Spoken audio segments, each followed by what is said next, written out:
Olá, sexto ano, bom dia! Como você está nessa manhã de quarta-feira? Eu venho para que a gente possa ter as nossas aulas de quarta. E como toda quarta, hoje você tem duas aulas de literatura, uma aula de história e duas aulas de matemática. E seguindo esse vídeo, as aulas acontecem nessa mesma ordem. A primeira aula é de literatura com a Miss Cristiane. A segunda aula de história com a Miss Aires. E a terceira aula de matemática com a Miss Josane. Desejo a você uma boa aula e um ótimo dia. Fique com Deus. Até amanhã.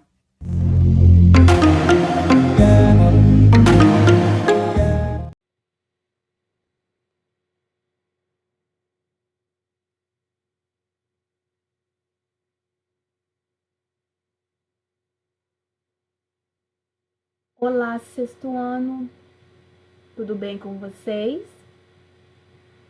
Comigo está tudo ótimo. Hoje, quarta-feira, né? Seguindo aí as nossas aulas, nossos horários, né? Continuam os mesmos. Então, toda quarta-feira nós temos duas aulas de literatura, o primeiro e o terceiro horário, tudo bem? Então, hoje nossa videoaula ela corresponde a essas duas aulas de quarta-feira, né? Hoje, 8 de abril de 2020. Para essas duas aulas de hoje, eu preciso que vocês tenham em mãos aí o módulo 2, tá? Muita atenção, módulo 2 do livro de vocês, tá? Aí, nessa primeira imagem aí que eu coloquei para vocês, tem aí as informações referentes às nossas aulas de hoje. Então, em sala, nós estaremos lendo o texto Assembleia dos Ratos, que está lá na página 4. Faremos os exercícios da página 6 e 7, bom? Em seguida, faremos a leitura do texto O Pastor e os Lobos, que está na página 10. Em seguida, os exercícios, que estão na página 11 e 12. E, por fim, o homework, a atividade de casa de vocês, né, que será página 13 e 14. E aí vocês irão fazer o quê? Depois que o exercício tiver sido concluído, vocês irão tirar uma foto da atividade e vai postar lá no Google Classroom, que é a página, né, a plataforma que nós estamos utilizando para avaliar vocês, para ver quem está fazendo as atividades, quais são as dúvidas, o que acertou, o que errou, tá muito bom, o que ainda precisa melhorar. E se estão cumprindo com as atividades, tá deixando tudo em dia, tá?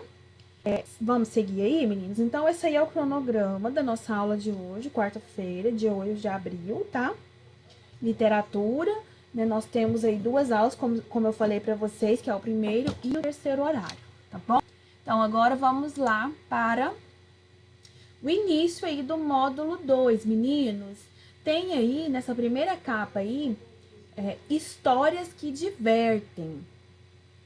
Temos uma imagem aqui, né? Essa imagem é a reprodução de uma ilustração produzida para um poema satírico medieval chamado Le Roman de Fauvel, datado do século XIV, na França. Nela aparece representado o personagem Fauvel, um burro que em forma humana conversando com alguns homens. Então aí tem essa imagem aí, que é um burro com forma humana e ele está dialogando, ele está conversando aí com seres humanos. Então aqui, vou pegar uma caneta aqui, meninas. Então aqui nós temos essa proposição aqui, que é o para início de conversa, que são situações que nós normalmente conversamos em sala de aula. Como nós aqui, eu não consigo ouvi-los, eu não consigo, por essa videoaula, estar ouvindo o que vocês estão falando, então eu peço que vocês leiam e respondam para si ou leiam com alguém que esteja aí com vocês, tá? a letra A, B, C e D, tá bom? Seguindo aí, nós vamos aí para o primeiro momento de leitura, que é o texto Assembleia dos Ratos. Momento de leitura. A narrativa a seguir é um exemplo de um gênero textual que foi criado para ensinar e divertir o leitor. Essas histórias geralmente apresentam personagens diferentes, como animais e objetos, vivenciando situações cotidianas do ser humano. Leia. Então, eu vou ler esse texto aqui agora com vocês, tá? Mas eu quero que antes, né, de vocês, que vocês ouçam, né, a leitura aqui, eu quero que vocês deem pausa no vídeo, vai aí dar pausa e leia o livro, ou leia o texto em voz alta, tá? Leia aí o texto em voz alta, a leitura dinâmica, aquela leitura rápida. Por quê? Para não perder a questão da oratória e da oralidade, que eu venho falando com vocês em todos os vídeos, tá bom? Então, dá pause, faz a leitura do texto e em seguida, o que vocês farão? Bom, irão acompanhar aqui comigo, tá bom? Vamos seguir aí, meninos. Certa vez, Assembleia dos Ratos. Certa vez, os ratos reuniram-se em assembleia para encontrar um jeito de se livrar das garras do gato que morava na vizinhança. Foram muitas as propostas, mas nenhuma parecia resolver o problema. Até que uma ratazana esperta teve a ideia. E se nós amarrássemos um sino no pescoço do gato? Quando ele estiver se aproximando, nós ouviremos o sino e fugiremos a tempo.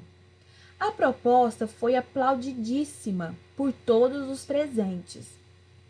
Muito bem, agora só resta escolher quem dentre nós vai amarrar o sino no pescoço do gato.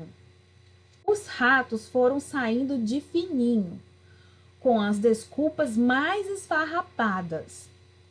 Eu não sei dar laço, eu sou canhoto, eu não enxergo muito bem. Até que não sobrou nenhum na sala. Moral, falar é fácil, fazer é que são elas.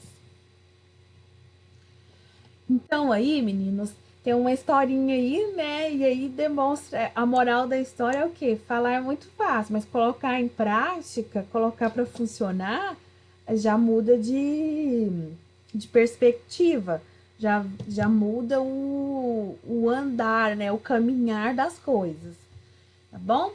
Então vamos aí para as proposições de exercícios, tá? Número 1. Quem são os personagens da narrativa lida? 2. Qual é a principal característica dos ratos e a principal característica do gato na narrativa? Né? Assinale a opção correta. Então, você vai assinalar aí qual corresponde às características do rato e as características do gato. 3. Releia a frase do final da fábula. Falar é fácil, fazer é que são elas. A. Qual é o ensinamento que essa frase transmite? Até falei com vocês um pouquinho sobre isso. D. Dos ensinamentos a seguir, sublinhe o semelhante ao da frase acima. Então, tenho aí, quando o gato sai, os ratos fazem a festa. Quem diz o que não quer, quem diz o que quer, ouve o que não quer. Vai muito do dizer ao fazer. Vão-se os anéis, ficam os dedos. Então, você vai marcar uma dessas alternativas que tem um significado semelhante a essa aqui, ó. Falar é fácil, fazer aqui são elas. Acompanhem aí, tá, meninos? Todas as leituras, tá? Que nós estamos fazendo aqui. Se tiver dúvida, dá pause, volta no livro. Vão se organizando para que não fique em dúvida, tá? Seguindo aí, narrativas curtas que possuem personagens animais, objetos ou plantas com características humanas são chamadas de fábulas. Então, isso aí nós iremos falar muito sobre fábulas nas próximas aulas, tá? Elas são criadas para divertir e ensinar o leitor e sempre apresentam uma moral. A moral pode aparecer às vezes sob forma de um provérbio, ou seja, uma frase curta que expressa um ensinamento. Então, aqui no texto, voltando aí, nós temos a história, e aí nós temos aqui animais que falam, e no final deixa essa moral. Falar é fácil, fazer é que são elas. Então, esse texto aqui, ele é o que? Uma fábula, tá? 4. Na fábula Assembleia dos Ratos, não aparece indicada precisamente a época em que aconteceram os fatos. No entanto, é possível saber que os fatos da história ocorrem em um tempo passado. Sublinhe na fábula algumas palavras e expressões que confirmem isso. Então, você vai voltar no texto e vai sublinhar as palavras que identifiquem que é um tempo passado, que é uma situação que não é da atualidade. Tá? Então, você vai e sublinha, tá? Seguindo aí. Texto. Atividades. Número 5 agora, meninos. No texto, a indicação do lugar onde ocorre a história. Então, aqui, a pergunta já é o quê? O lugar, tá? Comente. Então, são 2 passos aí para você responder essa atividade, tá? Seguindo aí, meninos, as fábulas não costumam indicar com exatidão quando e onde ocorrem os fatos narrados, quando aparecem indicações de tempo e lugar.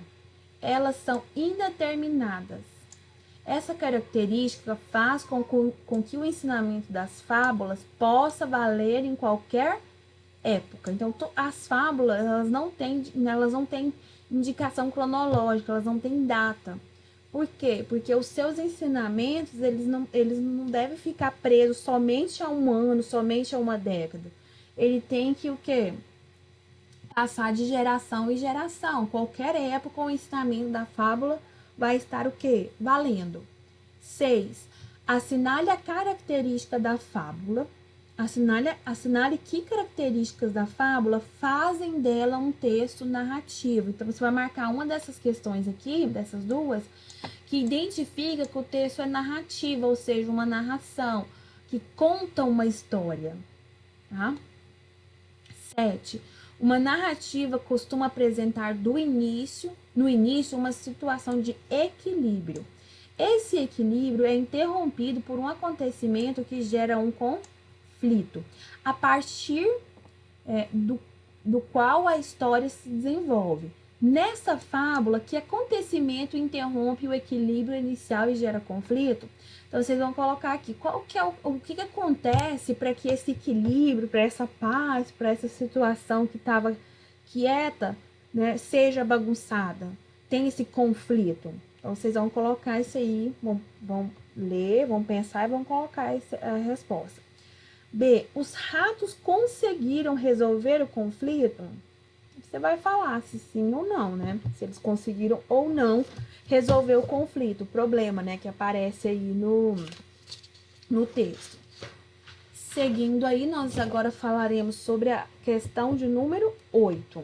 Você estudou os contos de fadas e viu que, geralmente, eles apresentam finais harmônicos e felizes. O desfecho da fábula, ou seja, o final da fábula, Assembleia dos Ratos, se assemelha a um conto de fadas? Explique. Então, você vai falar se sim ou não. Nas fábulas, o final é sempre feliz, tudo dá certo, né? E normalmente vem aquela frase final, e foram felizes para sempre. Nessa fábula acontece isso, tem um final feliz, harmônico, organizado. Então, vocês irão responder se sim ou não. E vai explicar. Então, são duas etapas aqui de respostas para número 8. Vai falar se sim ou não e vai explicar. para fazer em casa, mas é para fazer em sala, tá? Agora. Número 1. Essa fábula apresenta narrador-personagem, ou seja, aquele que narra e participa, ou narrador-observador, aquele que conta uma história, mas não participa, ele só conta o que vê, ou seja, está em terceira pessoa. Justifique. Então, você vai falar, se for narrador-personagem, se ele conta a história e participa, vai colocar e vai explicar por quê. Ah, não, eu acho que é narrador-observador, ele conta a história, mas não participa. Coloco lá e justifico. Número 2. Qual foi a intenção da ratazana esperta ao questionar seus companheiros? Então, aí no número 2, vocês estarão falando o quê? Qual que é a intenção dessa ratazana, né? Toda espertinha e tal, ao questionar os companheiros, ou seja, perguntar para os seus companheiros, né? Qual foi a intenção dela de jogar essa pergunta? Seguindo aí, então aí nós temos aí eu conversando sobre o texto, tá? Esse conversando com o texto, eu quero que vocês, aqui tá falando, reúna-se com um colega, não tem que se reunir com um colega nesse momento, mas você reúne consigo aí, ou com alguém que estiver aí junto com você, tá? Aí esse exercício aqui, meninos, não tem espaço para responder, mas eu quero que vocês o respondam, tá? Responda ele no caderno de literatura. Então, vocês irão fazer essa atividade aqui no caderno de literatura, tá bom? Então, vamos lá. Número 1. E aqui uma canetinha. Número 1. Reúna-se com um colega e observem as duas situações representadas a seguir. Qual delas faz referência a uma fábula? Aí você colocar A ou B. Conversem, atentem-se e tentem, relembrar a história narrada nessa fábula. Se necessário, pesquisem e recontem para a turma. Não tem como recontar nesse momento para a turma, mas aí você vai marcar aí se é A ou B. Qual desses dois desenhos aqui identifica uma fábula, faz referência aí a uma fábula. E é uma fábula famosa, viu? Todo mundo conhece. 2. Normalmente comparamos ações do ser humano com características de outros animais. Por exemplo, se uma pessoa trabalha muito, dizemos que ela trabalha como formiga. Tente se lembrar de outros exemplos. Então, você vai lembrar de outros exemplos ali que os animais, eles têm características de ser, que o ser humano com características de outros animais. No caso aqui, quem trabalha muito é comparado com uma formiga. Então, vocês vão dar exemplos de outras situações semelhantes, tá? 3. Cite uma situação do dia a dia em que você pode empregar a moral. Falar é fácil, fazer é que são elas. Então, você vai colocar aí uma situação que do seu dia a dia, do seu cotidiano, que né, dê para empregar essa moral aqui. Né? Falar é fácil, fazer é que são elas. Aqui nós temos discutindo ideias e construindo valores. Isso aqui nós iremos fazer em sala ou pelo bate-papo, tá? No dia do bate-papo nós conversamos. Nós fazemos ele em sala ou aqui, tá? Explorando a linguagem. 1. Releia um trecho da fábula Assembleia dos Ratos. Então, aqui tem a fábula, ou tem o... Oh, gente, desculpa. Tem o trecho. Aqui nós temos as questões relacionadas a esse trecho, tá? A. Em qual das alternativas abaixo em destaque apresenta sentido semelhante ao do termo destacado no trecho? Assinale-a. De repente ele apareceu com roupas esfarrapadas. Depois, ela mandou um cartão de aniversário esfarrapado para o amigo. Então, você vai marcar aqui qual dessas questões tem o mesmo significado aqui no trecho, tá?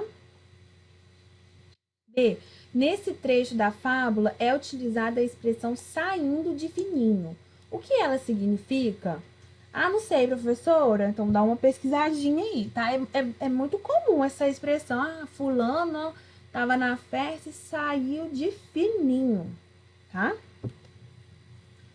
Seguindo aí as nossas atividades, a número 2 agora, releia uma frase do texto. A proposta foi aplaudidíssima por todos os presentes. Assinale a alternativa que explica o sentido da palavra em destaque nesse trecho. Então, olha só, aqui a proposta foi aplaudidíssima por todos os presentes, ou seja, por todas as pessoas que estavam lá. Assinale a alternativa que explica o sentido da palavra em destaque. Então, aí nós temos aqui palavra que se refere a pessoas assíduas, interessadas, ou palavra que se faz referência a pessoas que estão em dado momento no mesmo lugar em que acontece determinado evento. Então, você vai marcar uma das duas aqui e tem o mesmo significado aqui dessa oração. Tranquilo, meninos? Seguiremos aí agora. Tá? Essa atividade aqui é aquela que eu falei com vocês em redação. Aí agora, vocês vão abrir o livro de vocês lá na página 10, onde tem o segundo momento de leitura. Tranquilo? Então, aí nós temos aí momento de leitura. As fábulas despertam em nós o interesse pela fantasia e também nos leva a refletir sobre o nosso comportamento diante das pessoas. Leia a fábula a seguir e aprenda mais uma lição importante. O pastor e os lobos. Um jovem pastor que gostava de fazer brincadeiras com pessoas sempre levava seus carneiros para longe da aldeia onde morava. De lá gritava: socorro! Acudam! Os carneiros estão sendo atacados por lobos. As pessoas da aldeia corriam para ajudá-lo. Como não havia lobo algum, o pastor morria de rir, divertindo-se vendo a atitude das pessoas. Um dia, porém, um grupo de lobos apareceu de verdade e atacou o rebanho do pastor, que ficou desesperado. Me ajudem, socorro! Gritava. Corram antes que seja tarde. Ninguém se preocupou em ajudá-lo, pensando que o jovem gozador estava brincando mais uma vez. Assim o pastor ficou sem nenhum carneiro e, triste, disse consigo mesmo: só se ganha uma coisa contando mentiras. As pessoas não acreditam nem mesmo quando contamos a verdade. Então, aí, nessa história toda aí, é voltada por uma situação de mentira, né? A pessoa contou uma mentira, sempre contava mentira, e quando não era mentira, quando realmente a situação era verídica, ela era verdadeira, ninguém acreditou, tá? A imagem, olha que bonitinha as ovelhas, que gracinha. Aqui nós temos um textinho que conta a origem da fábula. No Ocidente, a fábula foi criada no século V a.C., pelo escravo grego Esopo, que inventava histórias sobre animais, trazendo ensinamentos para que as pessoas agissem de maneira sensata e com sabedoria. Mais tarde, no século I d.C., Fedro, um escravo romano, recontou os textos de Esopo, acrescentando-lhes tons satíricos, ou seja, com tonalidade irônica, tá?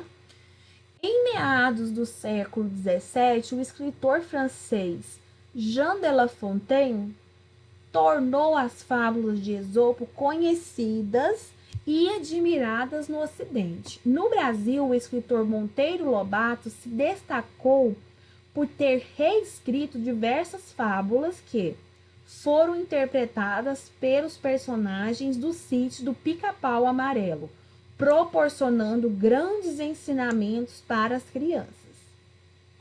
Então, aí um comentário aí sobre a origem das fábulas. Seguindo aí, meninos, escrevendo sobre o texto.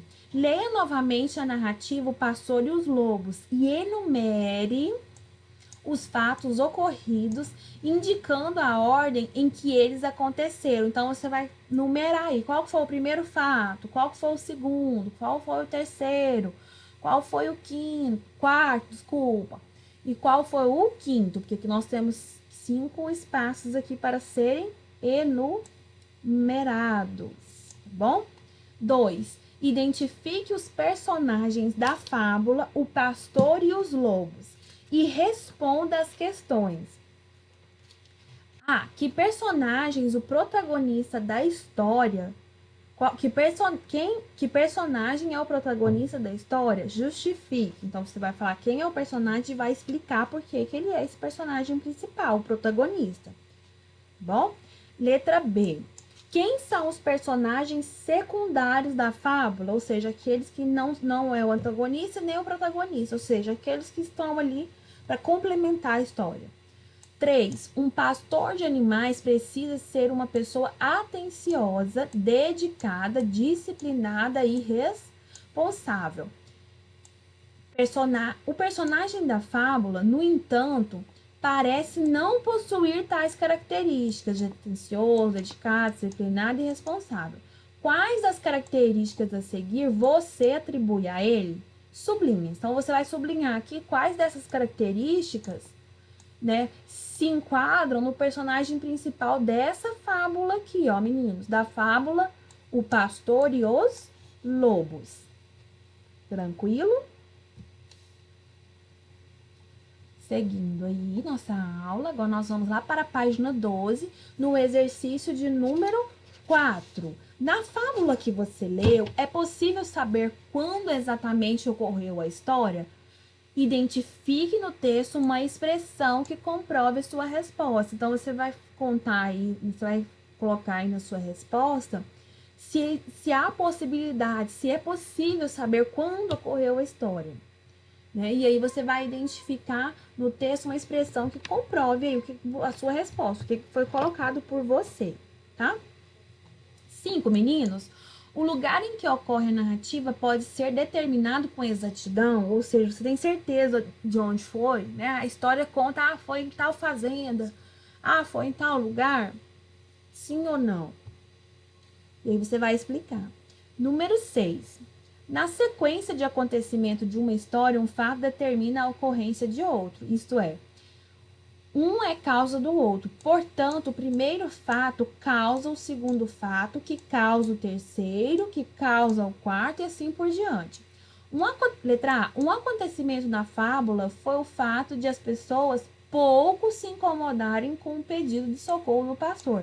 Retire do texto o trecho que revela essa causa, né? A causa desse fato, ou seja, ninguém ia nem aí para o que ele estava falando. O pastor estava falando e ninguém deu moral para o que ele disse. Então, você vai retirar do texto aí essa parte. B, meninos, que consequência teve o pastor ao mentir para as pessoas? 7. Você acha que havia boa vontade dos moradores da aldeia em ajudar o pastor? Justifique. 8, crianças. Releia um trecho da fábula. Me ajudem, socorro, gritava. Corram antes que seja tarde.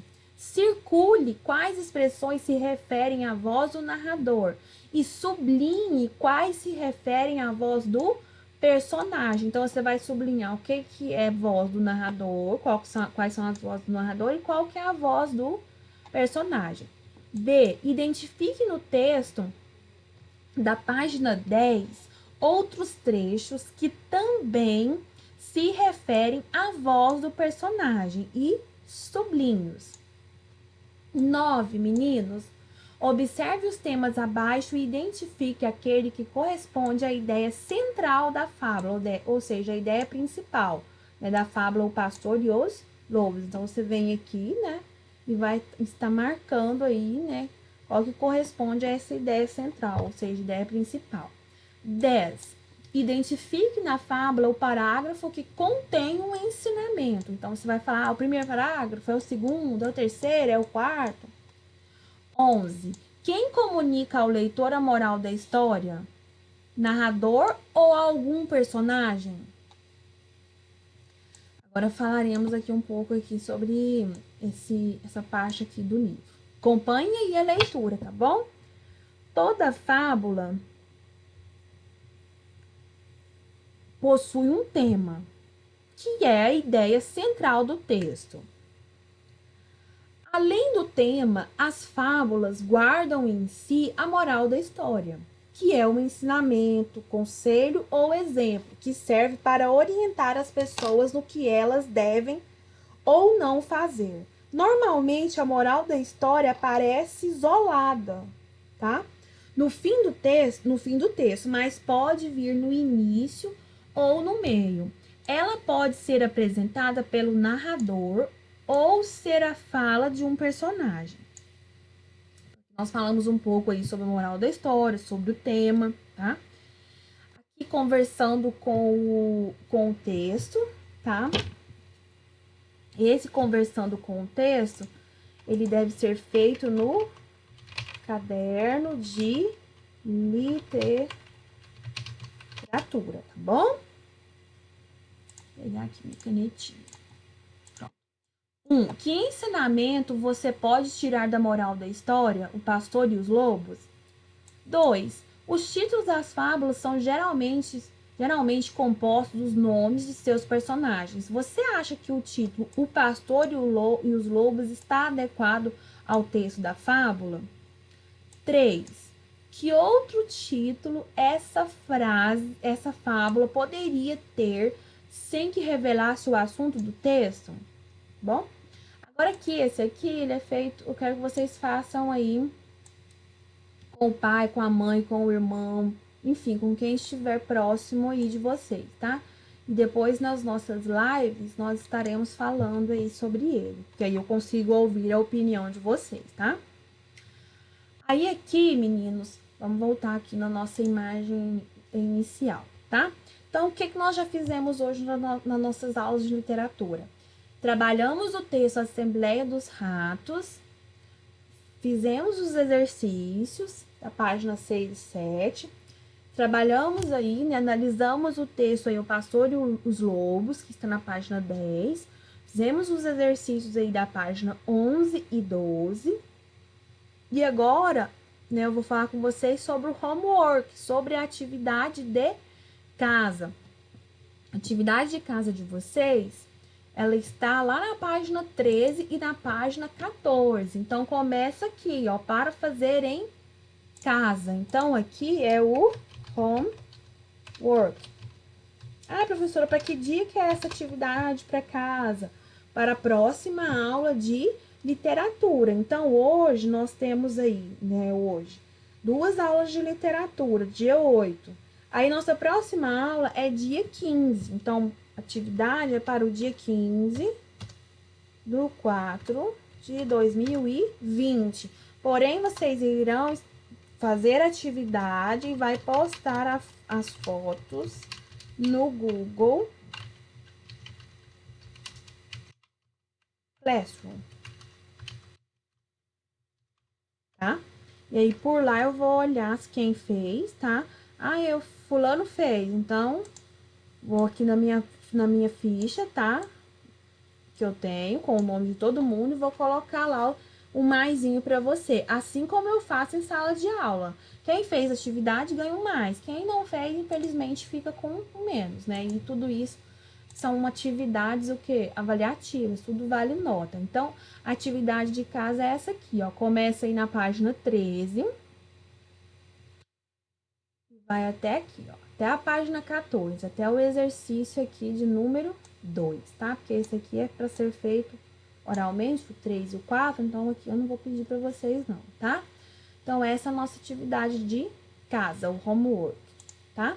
Então, aí, foram as nossas aulas de hoje, dia 8 do 4, nossas aulas de literatura.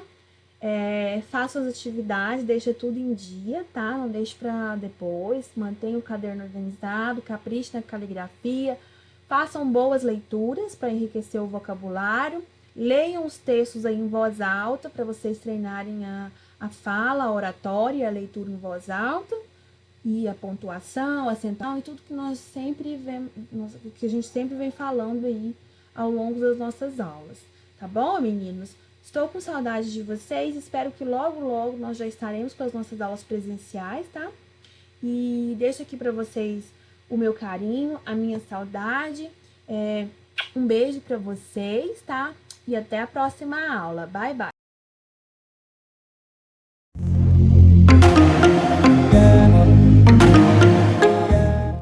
Fala galerinha, sexto ano, tudo bem com vocês? Então, vamos dar continuidade aí aos nossos estudos, né? E falar um pouquinho agora sobre a África Antiga. Então, tá lá no módulo 2, capítulo 1 do módulo 2.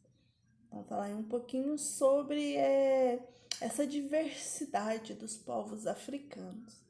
Então, as contribuições, às vezes, dos povos da África, elas parecem, assim, ser insignificantes, não é a palavra, mas parecem mínimas. Porque quando a gente fala, principalmente quando a gente fala, assim, de povos africanos, às vezes a gente pensa, lembra aí do Egito, esfinge, múmia, pirâmide. Então, não é nada tão interessante, não é significativo para a nossa vida moderna. E a gente vai ver que, na verdade, não é bem assim. Que a África, ela contribuiu e muito para a nossa sociedade dita moderna hoje. Então, vamos lá, vamos ver aí o que essas sociedades africanas trouxeram para as nossas... para a nossa civilização. O que nós temos a aprender aí com os povos africanos. Tá? Então, primeiramente... A África, ela é aí o berço da civilização. Lembra que quando a gente estava em sala, eu falei para vocês aí desse berço da civilização que veio lá da África? A gente até comentou que no período neolítico, no período paleolítico, esses povos, eles se originaram ali na África. Então, entre alguns povos que se originaram ali, nós temos aí os egípcios, que são os mais famosinhos, são os egípcios, né? Mas, além dos egípcios também, tem cuxitas, axumitas, tem outros também que ao longo do nosso estudo nós vamos ver.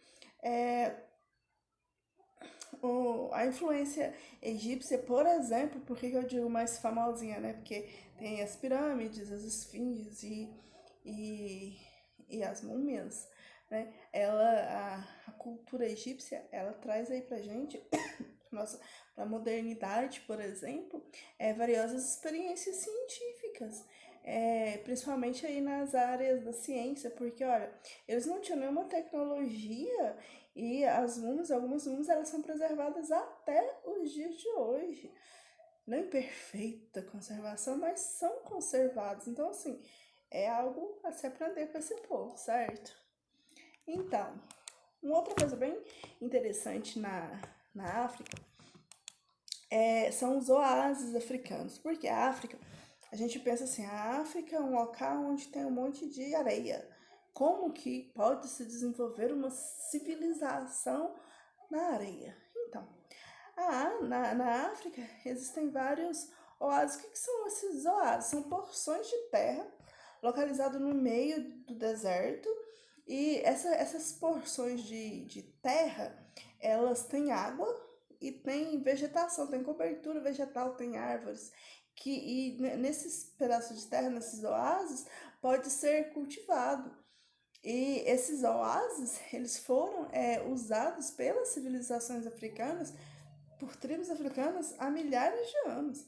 Então, assim, olha essa paisagem que eu coloquei da África, um desertão, e no meio do deserto, água e vegetais. Então, algumas tribos, elas usavam desses oásis aí para cultivarem e para manterem a sua existência. A organização social da maioria das tribos indígenas era basicamente a mesma. O faraó, ou alguns não eram faraó, né? Alguns eram reis, faraós ou reis, que é a mesma coisa, só muda o nome. Logo abaixo vi os sacerdotes, porque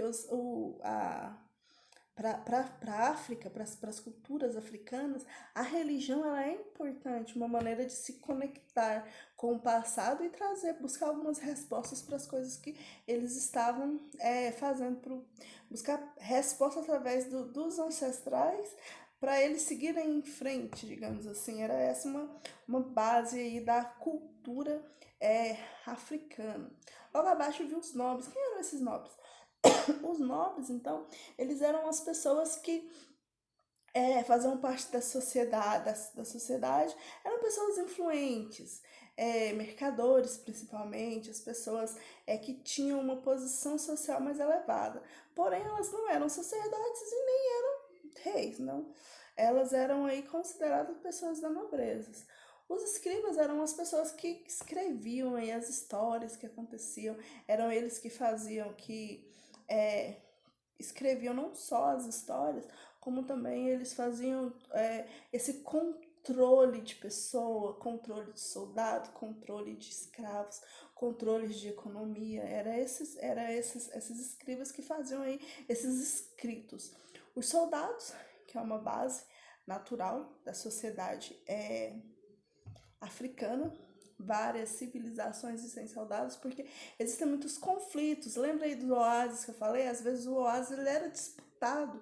E para se guardar um oásis é necessário ter um exército do seu lado, né? Os camponeses e os artesãos eram aqueles que cultivavam as terras, que fabricavam produtos artesanais, principalmente para o cultivo da terra, e os escravos. Lembra que eu falei para vocês que dentro da sociedade africana, os escravos eles eram necessários para o auxílio da manutenção ali da nobreza, principalmente, né?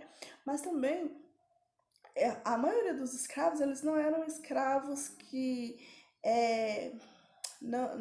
eles não eram escravos permanentes dos seus senhores. Alguns escravos eles eram escravos, digamos que temporários. Principalmente os escravos por dívidas. Por exemplo, eu tenho um escravo, eu compro uma mercadoria e aí eu pego emprestado de alguém para me comprar alguma coisa e não consigo pagar esse dinheiro aí, o que eu peguei emprestado. Então, para eu não ficar devendo, para eu não ser um devedor, o que eu faço então? Como que eu pago a minha dívida? Sendo escravo por um período. Como? Se o valor da minha dívida dá ali mais ou menos 5 anos, então durante 5 anos eu vou ser escravo da pessoa que me emprestou essa quantidade de dinheiro. Depois desses 5 anos eu não sou mais escravo dela. Eu volto a ser uma pessoa livre.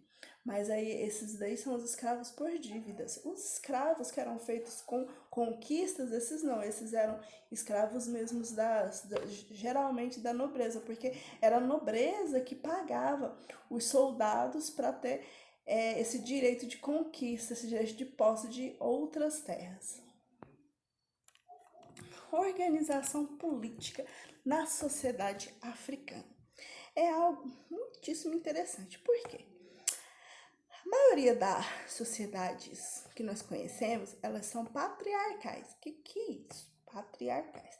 São as sociedades que são dirigidas, que são governadas por homens. Isso a gente diz que é uma sociedade patriarcal. Olha, a palavra patriarcal vem de pai. Quem é o pai? O homem. Certo? Então, quando a gente fala de organização política patriarcal, é uma organização baseada no fato de que um homem é que governa. No Brasil, por exemplo, hoje nós podemos dizer que é uma sociedade patriarcal. Nós temos um presidente da República, certo? Isso seria mais ou menos, não é isso. Seria mais ou menos uma comparação do que seria uma sociedade patriarcal. Uma sociedade governada por um homem. Dentro da África, existiam algumas sociedades que eram matriarcais. O que é uma sociedade matriarcal? Enquanto uma sociedade patriarcal é governada por um homem, a sociedade matriarcal é governada por uma mulher. Isso, olha a palavra matriarcal. Tem como raiz aí a palavra mãe. O que é mãe? Uma mulher. Então, algumas sociedades africanas, eram governadas aí por mulheres, tinham mulheres no poder, mulheres que mandavam e que toda a sociedade obedecia. Existia também dentro da organização política africana algumas culturas que são governadas tanto por homens quanto por mulheres.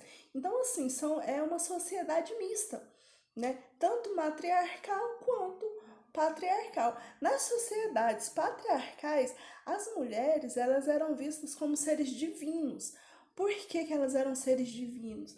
Porque as mulheres, elas são as pessoas que carregam o seu ventre, fruto que vai dar a possibilidade de continuidade da geração.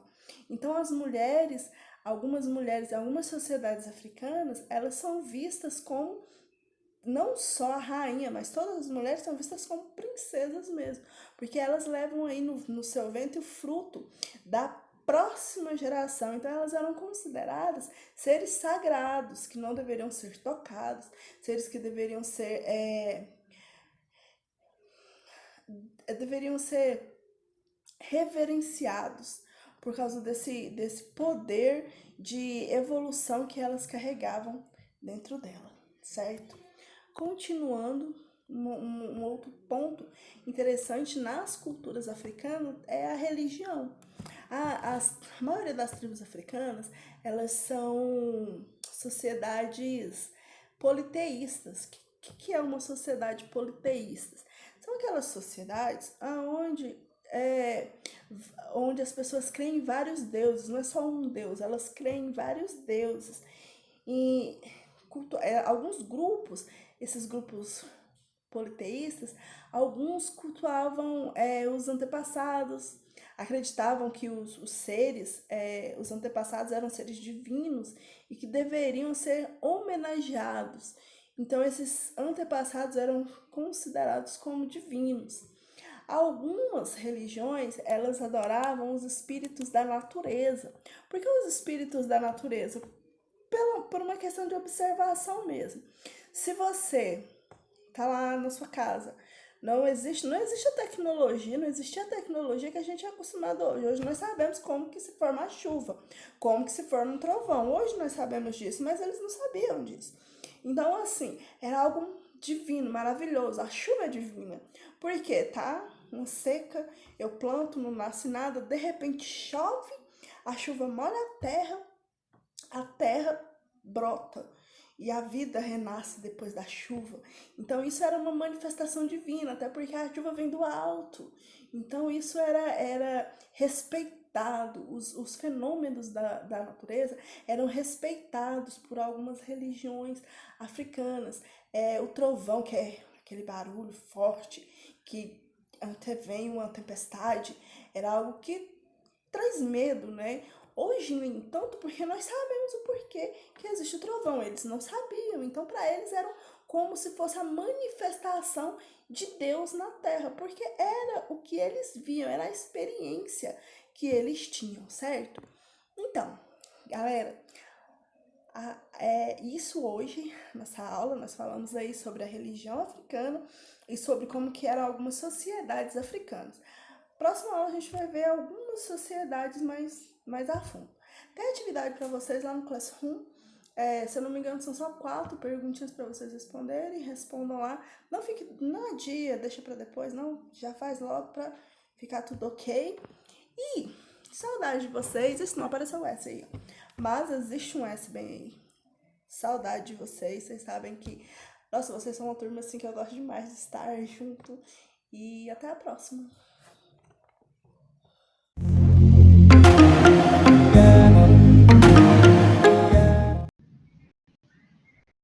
3, 2, 1, gravando. E aí, pessoal, tudo bem? Peço licença para entrar na sua casa para a gente aprender um pouquinho mais de matemática. Vamos lá? Ontem começamos o conteúdo de potências. Vocês fizeram um estudo dirigido e tinha tarefa de casa. Então, hoje é o dia da gente fazer uma revisãozinha do que era aquele estudo, retomar os exercícios e avançar um pouquinho mais do conteúdo. Vamos lá. Show preguiça. Olha só, vou colocar aqui para vocês uns slides revisando todo aquele conteúdo que está disponível no livro. Por favor, peguem o livro, abram na página 3, que eu vou toda hora tomar como referência o livro, ok? Então, tá aqui a aula de matemática, professora Josiane Bernardini, nós vamos dar continuidade. Hoje é a nossa segunda aula de potência. Pessoal, a página 3. Lá explicou uns exemplos que era para fazer uma análise de uma tabela para você verificar o comportamento dos valores. E o que acontecia com os valores era exatamente que eles estavam multiplicando pelo mesmo número. Observem os exemplos que diferenciam multiplicação de potenciação. Multiplicação nada mais é, que nós falamos isso desde o início da aula, do que somar várias vezes a mesma parcela. Então, por exemplo, você vai nas Casas Bahia, você está comprando um objeto. Você não vai, não, você fica em casa, compra online, e você está comprando um objeto, sei lá, qual seja, vamos supor uma cama nova, e agora você quer descansar com mais conforto, colchão bem macio. Quando a gente fica em casa, a gente começa a dar valor num monte de coisa, né? Então, uma cama confortável agora é bom demais. Você vai comprar e a cama custa 7 parcelas de R$130. É uma cama muito boa. Essas 7 parcelas de R$130 você pode somar, porque são parcelas, e somar para saber o valor total, ou simplesmente você pode fazer uma multiplicação. 7 vezes 130. Não é 7 vezes? 7 vezes iguais? Então, a multiplicação ela vem para agilizar a soma de parcelas iguais. Então, olha o exemplo. 3 mais 3 mais 3 é a mesma coisa que 4 vezes 3. Preste atenção, é diferente de potenciação. Porque potenciação, vamos pensar aqui primeiro. Olha para mim. Potencializar, a gente usa isso no nosso dia a dia. A gente vai falar, eu quero um carro mais potente, eu quero potencializar uma produção, uma indústria, eu quero deixar top, não é isso que as pessoas falam? Potente. O que significa isso? Significa aumentar, ser mais eficaz. Se você, por exemplo, está numa plantação, numa lavoura, que antigamente utilizava mais, era trabalho manual. Hoje as pessoas compram máquinas para fazer o quê? Para potencializar, para aumentar a potência, aumentar a produção em menos tempo, sem perder a eficácia. Então, a gente usa esse linguajar toda hora. E aí, eu te falo o seguinte, que meu filho está cantando enquanto eu estou gravando aula. Sons.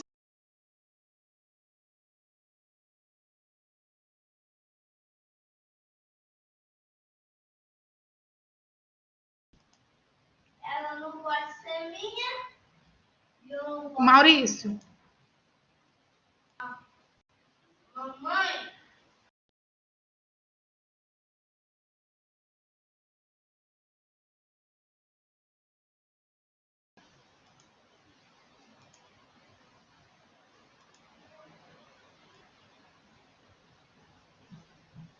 Então, utilizando essa ideia de potencializar, de aumentar a potência, de aumentar a produção, de tornar mais eficaz, de aumentar o poder do motor do veículo, você vai pensar então na potência para fazer a multiplicação. Você vai potencializar, fazer a multiplicação de fatores iguais de forma mais rápida.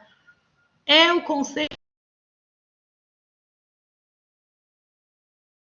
fatores iguais. Então, 3 vezes 3 vezes 3 vezes 3 é igual a 3 elevado a 4, que é igual a 81. Podemos, então, destacar os seguintes elementos. Olha só. Nós vamos escrever dessa forma aqui, ó. Um número embaixo, um número em cima. Deixa eu pegar um lápis aqui. Eu quero que vocês observem isso aqui. Como que é escrita a potência? O número de baixo é chamado de base. O número de cima é chamado de expoente. E eu vou ter a resposta como sendo a potência. A potência nada mais é do que o produto da base pelo número de vezes que o expoente corresponder. Então, por exemplo, 3 elevado a 4, a quarta potência é a mesma coisa do que 3 vezes 3 vezes 3 vezes 3. Esses são os meus fatores. Sendo a base o fator que se repete, olha só, base é o fator que se repete, expoente é quem está lá em cima. Ele indica o quê? A quantidade de vezes que a base vai repetir. E o 81 é a potência. Próximo slide. Na página 4, eu pedi para vocês olharem um raciocínio do Augusto. Lá mostra uma sequência A e uma sequência B. Logo depois, eu pergunto o que vocês acharam que o Augusto fez, se estava correto e que conclusão que a gente podia ter disto. Não foi isso? Vamos chegar lá na minha tela. Tan, tan, tan. O que Augusto fez? Ele dividiu o 2 por ele mesmo, por ele mesmo, por ele mesmo, até chegar no expoente zero, porque à medida que ele estava dividindo, ele estava subtraindo o meu expoente. Mas, professora, por que ele estava subtraindo? Porque ele estava retirando, gente. Dividir não é retirar. Não é retirar várias vezes a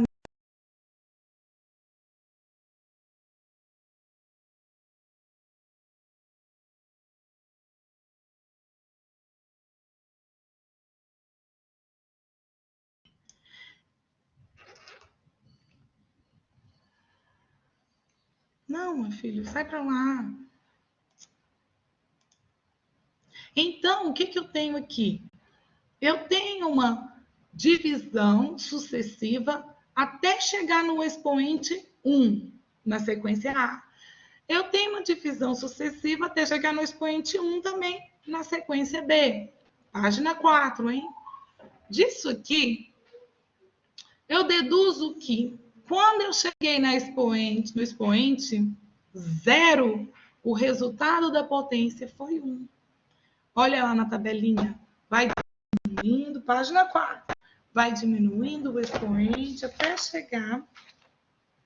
Era 4, 3, 2. Na quarta posição, Augusto achou 2 elevado a 1. Na quinta posição, Augusto achou 2 elevado a 0. Isso é 1. O 5 da mesma forma. E aí nasce uma regrinha. Em uma parcela de potência, em uma potência em que todo elemento elevado a 0 é 1. Então, toda vez que eu tiver uma potência, o meu dedinho aqui, toda vez que eu tiver uma potência elevada a 0, a resposta é 1. 2 elevado a 0 é 1, 3 elevado a 0 é 1, 1000 elevado a 0 é 1. E eu perguntei lá no estudo dirigido, e x elevado a 0? É 1 também. Próximo slide. Na leitura de potências. Lá na leitura de potências, está na página 5. A do Augusto estava na página 5 também. Eu estava falando página 4, mas a gente já tinha entrado na página 5. A potência fala 4 elevado a 2. É o quê? 4 elevado à segunda potência. 7 elevado a 3. 7 elevado à terceira potência. 5 elevado a 4. 5 elevado à quarta potência e assim por diante. Mas na página 6 aparece uma novidade. Olha o 4 ao quadrado. Lembra de um quadrado que tem tanto o comprimento como 4, quanto a altura sendo 4. E aí isso aqui faz uma relação com a área do quadrado. O que é área? Área é não saber quantas unidades de medida que cabe dentro desse quadradinho, considerando que ele tinha 4 quadradinhos. Imagina que fosse a cerâmica, 4 de comprimento e 4 de altura. O que a gente tem como área? 4 vezes 4. que é a mesma coisa que 4 ao quadrado. Dá 16 unidades de medida. É por isso que quando o expoente é 2, a gente chama também que está elevado ao quadrado, porque lembra deste quadradinho. Lembra do quadrado. Quarta, 4 elevado ao cubo. Como que seria? Lembra do cubo. O que é o cubo? O que é o cubo, gente? Vimos lá no módulo 1. Não é um prisma que possui todas as faces iguais?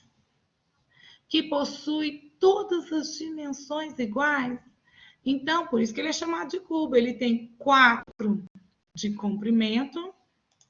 Faltou colocar o 4zinho aqui, ó. Tem 4 de comprimento, tem 4 de profundidade, ou seja, largura, e 4 de altura.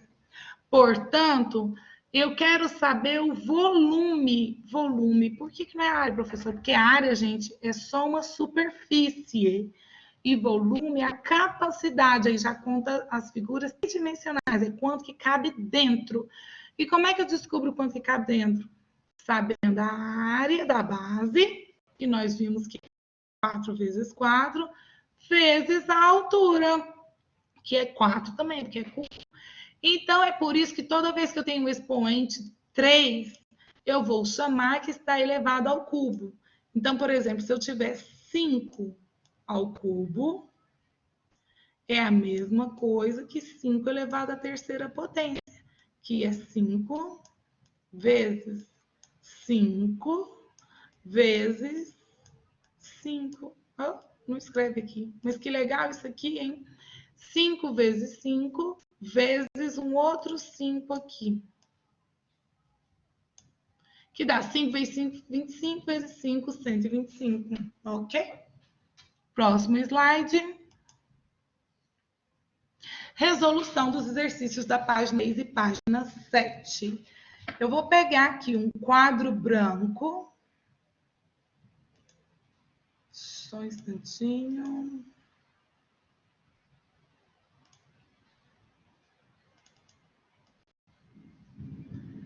Meu quadro branco.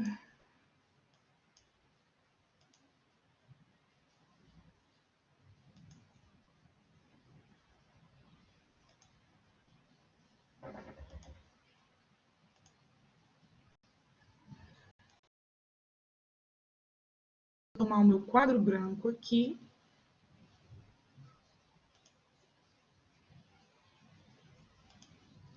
Para a gente resolver tarefas. Então, vamos lá. Página 6 e página 7. O que eu tenho aqui? Exercício 1. Acompanhe aí, página 6. Escreva cada produto de fatores iguais na forma de uma única potência. Eu vou fazer a letra C. Pega o meu lápis. C. Difícil. A letra C faz 8 vezes 8 vezes 8. É para escrever em forma de potência. Então, quantos 8 tem multiplicando? São 3. Então, a base é o 8. E o meu expoente é o 3. Facinho, não é? Então, vamos ver a letra F. A letra F ficou 30 vezes 30 vezes 30. Que é a mesma coisa que 30 elevado à quarta potência. Mas isso pede mais, hein? Pede para calcular. Então, vamos lá. 8 vezes 8 vezes 8. 8 vezes 8 é 64, vezes 8, 512.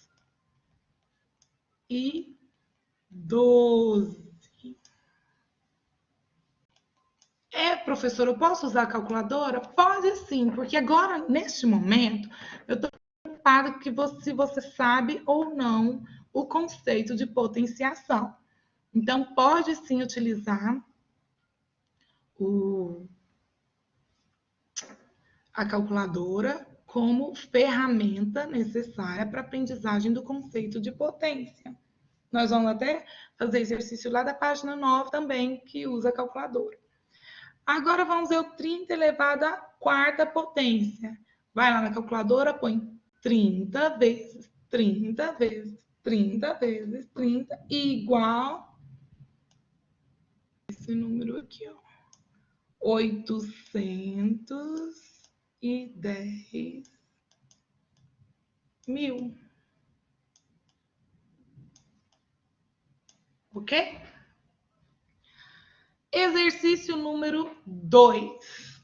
No 2 fala, para cada potência, escreva um produto de fatores iguais. Depois, calcule. Eu vou fazer a letra E. Então, esse aqui foi o 1. No número 2, eu vou fazer a letra E de elefante, não é? Letra E, 4 elevado a 6.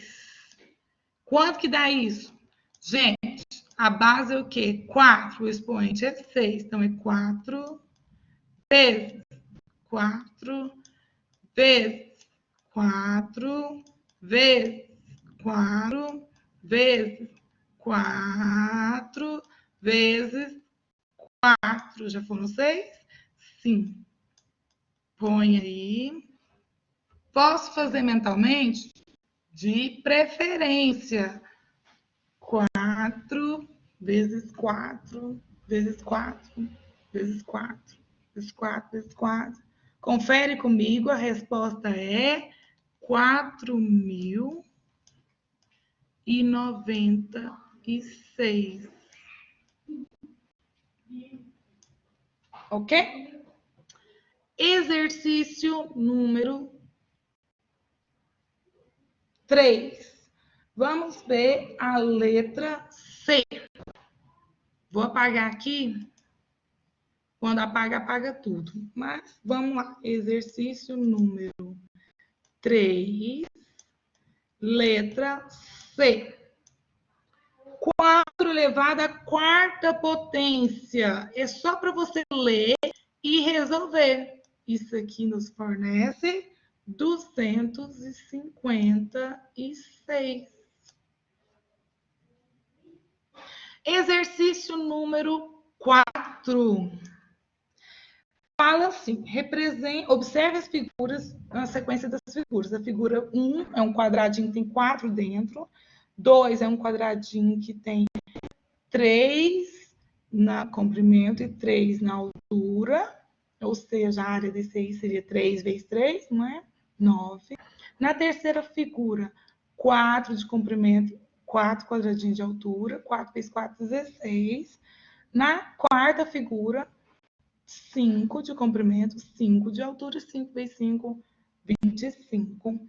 A própria pergunta A fala, represente o quadradinho de cada figura por meio de potência. Então, vamos lá? O primeiro quadradinho. Letra A, hein, gente? O primeiro vai ser o quê? 2 ao quadrado, que é 4. Na figura 2, eu tenho o quê? 3 ao quadrado, que é 9. Na figura 3, eu tenho 3 não. São 4 de comprimento e 4 de altura, então isso é 4 ao quadrado, que é 16. Na próxima figura, que é a figura 4, eu tenho 5 ao quadrado, que é 25. Letra B pergunta, considerando que a sequência seja mantida, escreva na fórmula de potência o número de quadrados das próximas duas figuras. A próxima figura seria qual figura? Vou fazer aqui do ladinho. A próxima figura seria a figura 5, que teria 6 de comprimento e 6 de altura. 6 ao quadrado, 36. E a figura 6 seria 7 de comprimento e 7 de altura. 7 ao quadrado, 7 vezes 7, 49. Ótimo! Próxima página, página 7. Deixa eu apagar aqui. Na página 7, o exercício 5 pergunta como se lê. Então, tá. Escreve aí como se lê. Primeiro, letra A, 3 elevado ao cubo ou 3 elevado à terceira potência. Letra B, 5 elevado à sétima potência. C, 4 elevado ao quadrado ou 4 elevado à segunda potência. D, 61 elevado à oitava potência. Letra E, 18 elevado à décima potência. E letra F, 14 elevado à 20ª potência. Exercício 6. 6. Letra A, 2 elevado a zero. O que o Augusto fez lá no livrinho? Foi dividindo, foi diminuindo, expoendo até chegar no zero. E a resposta foi 2, ele dividido por 2 é 1. Todo número elevado a zero é 1. A letra A, na verdade, é 25. Exercício 6. Letra A é 25 elevado a zero. Isso é 1. E se for a letra D, que é 4.012 elevado a zero? 1 também. Ah, e se for igual a letra C, que é 810 elevado a 1, ou a primeira potência. É quantas vezes ele mesmo? É uma vez? Ele mesmo, uma vez só, é quem? É ele mesmo, 810. Ok? Vamos pular lá para o exercício 8, porque o 7 é só você seguir o modelinho, tá bom? A próxima sequência lá do 7 seria 9 e faz a somatória. A outra sequência seria mais 11 e faria somatória. A próxima sequência seria mais 13 e faria somatória. O número 8 pergunta qual que é essa figurinha aí que pode ser escrita em forma de potência. Vamos ver? Eu falei para vocês que ao cubo é comprimento vezes a profundidade, que é a largura, vezes a altura. Então, a primeira figura é 3 ao cubo. Professora, de onde veio esse 3? Contando quantos quadradinhos tem.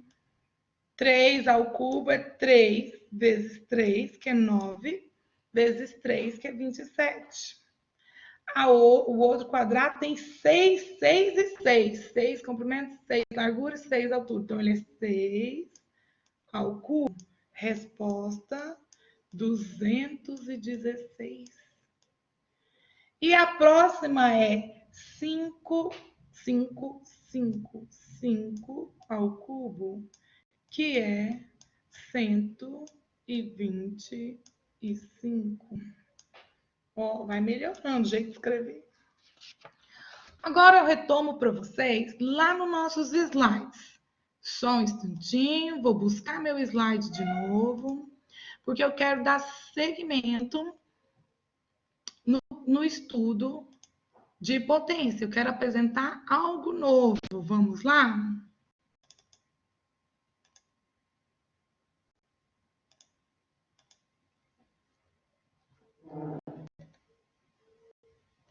Fizemos os exercícios da página 6 e 7. Agora nós vamos para a página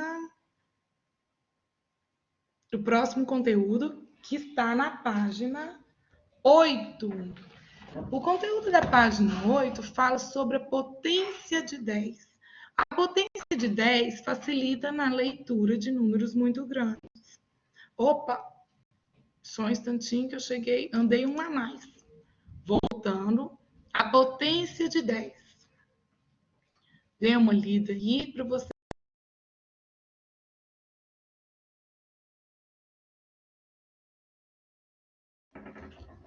A potência de 10 está na página 8 e 9. Veja os exemplos. Peguei a minha mãozinha aqui.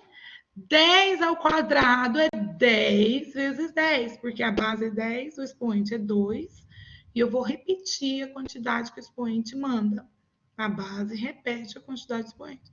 10 vezes 10, lembra da regra do tchutchu? Ponho 1 vezes 1 é 1 e só junto os zeros.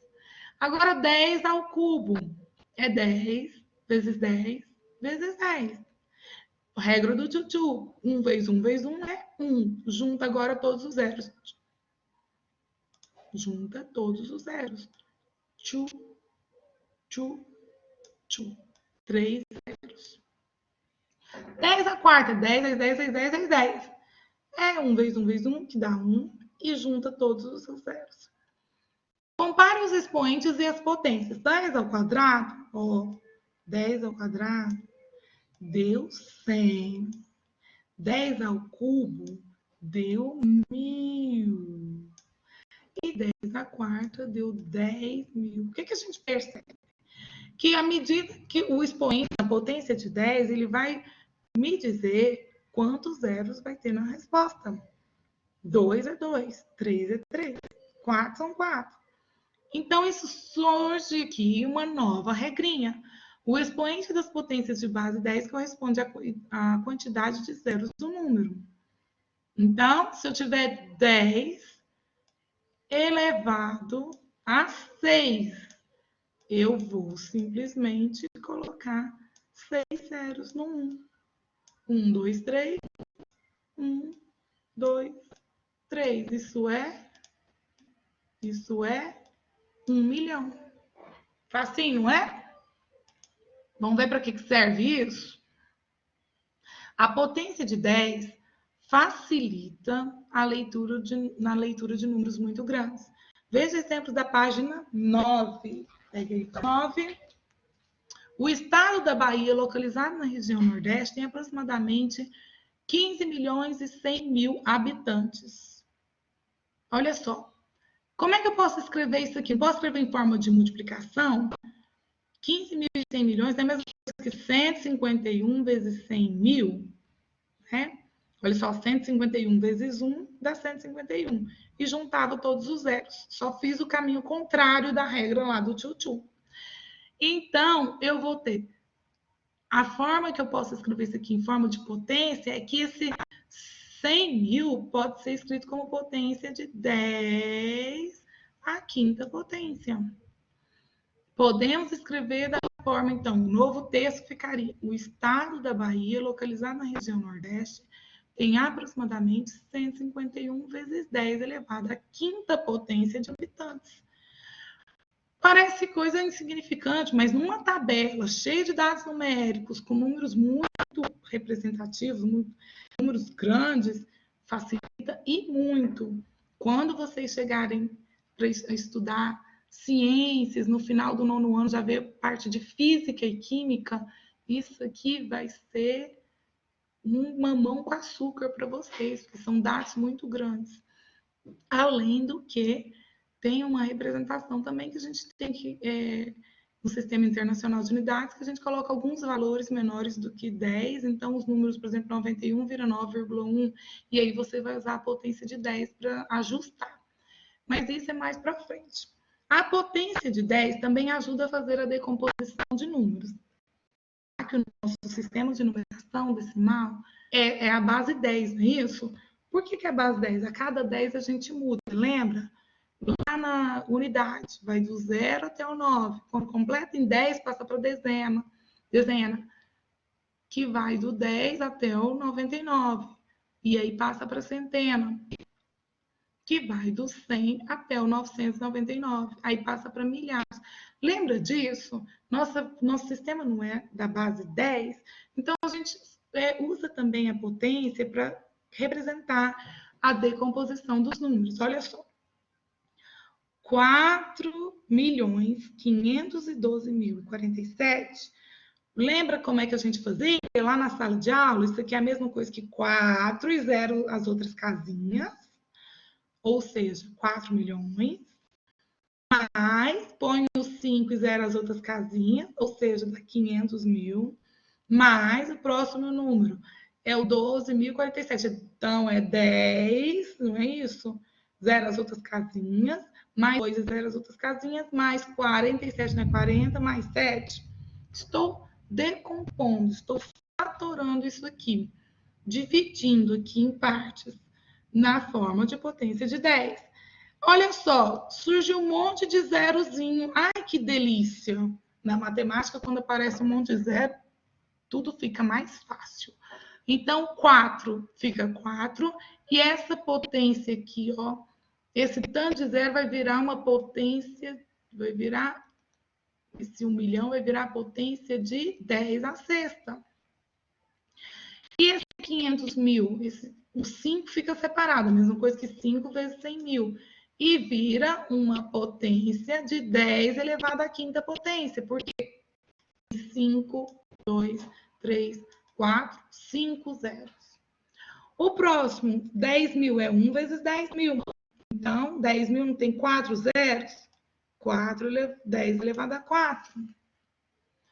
2 vezes 1000. O 2 fica de fora e o 0, 3. Então, fica 10 elevado a 3. Tudo é potência de 10, hein? 4 vezes 10 fica 4 vezes 10 elevado a 1, porque todo número elevado a 1 é ele mesmo. Então, só representei com 1 aqui. E o 7 vezes 1. 1 vira 10? Vira. Qual é o número que a potência tem como o resultado? 1. 10 elevado a 0 não é 1, a base elevada, qualquer base elevada a 0 não é 1. Então, 1 aqui pode ser 10 elevado a 0. Por que eu escrevi assim? Só para vocês visualizarem que a gente fez aqui uma escadinha, ó. Nós fizemos em ordem decrescente os expoentes. 6, 5, 4, 3, 1, 0. Professora, cadê o 2? Sabe onde está o 2? O 2 seria aqui, ó, gente, na centena. Quem seria essa centena? 0 vezes 10 ao quadrado. Centena, centena. Centena é 10 ao quadrado. Mas espera aí, ele não está com 0? 0 vezes 100? 0 vezes 100? 0 vezes qualquer número não é 0? Por isso que esse 10 ao quadrado não apareceu aqui.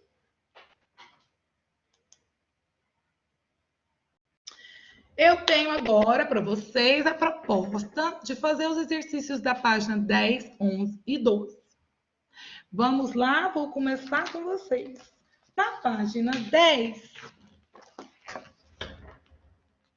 exercício 1. Escreva os números utilizando a potência de 10. Olha lá, letra E. Eu fui no mais difícil, porque o mais fácil fica mais como motivação para vocês. Letra E. 700 bilhões. Que tanto de zero, ó. 1, 2, 3, 4, 5, 6, 7, 8, 9, 10, 11. Então, isso é a mesma coisa. Deixa o 7 de fora, escreve em forma de potência de 10, tem 11 zeros, expoente 11. O exercício 2 é para fazer o contrário. Eu te dou a potência para escrever que número que dá. Letra E é o 312 vezes 10 elevado a 80. O 312 fica lá, 312. E o 10 à oitava, você vai desmembrar essa potência aqui. Vai escrever quantos zeros? 8. Depois do 1, hein? 1. E coloca 8 zeros. Ó. 3, 3, 6, 7, 8. Agora é só juntar todo mundo. Então, seja todo mundo, ó, escreve lá 312, põe 8 zeros. 1, 2, 3, 4, 5, 6, 7, 8. Depois você junta você separa as classes, tá? De 3 em 3, colocando um pontinho para melhor da visualização. Então, virou, opa, 1, 2, 3, 4, 5, 6, 7, o pontinho aqui era aqui, ó. Então, virou que número? 1.000, milhões, 31 bilhões, 200 mil. Ok? Então, fica aí, exercícios da página 10, 11, 12 para vocês. Exercícios da página 10, 11, 12 para vocês. Tem um feriado aí. Então, aproveitem para estudar um pouquinho. Façam a revisão. Qualquer dúvida, fala na nossa sala, que o Sente vai colocar disponível para vocês. Meu plantão é dia de quinta-feira, às 9 horas, podendo sofrer alteração. Tá bom? Um grande beijo para vocês. Felicidades a todos.